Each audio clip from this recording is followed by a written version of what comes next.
നാളെ നബിദിന രാവാണ്. അപ്പൊ ഇന്ന് മുതൽ തന്നെ ഇൻഷാ അല്ലാഹ് നമുക്ക് പരിശുദ്ധമായ ഖുർആനിലെ സൂറത്തുകൾ, ആ സൂറത്തുകളിൽ അതിപ്രധാനപ്പെട്ട സൂറത്താണ് സൂറത്തു തൗബ. ഒരുപാട് ഇസ്ലാമിന്റെ മസ്അലകളും അതുപോലെ തന്നെ ഒരുപാട് ശ്രദ്ധിക്കേണ്ട കാര്യങ്ങളൊക്കെ ചർച്ച ചെയ്യുന്നൊരു സൂറത്താണ് സൂറത്തു തൗബ. ആ സൂറത്തു തൗബയുടെ അവസാനത്തെ 2 ആയത്ത് ഞാൻ നിങ്ങൾ ഓതാറുണ്ട് അല്ലെ?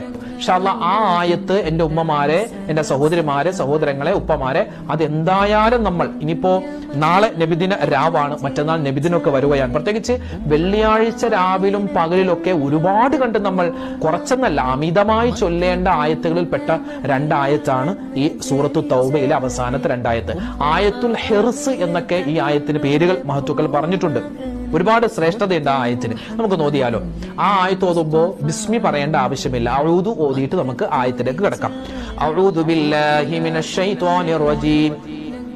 ലഖദ് ജാഅകും റസൂലും മിൻ അൻഫുസികും അസീസുൻ അലൈഹി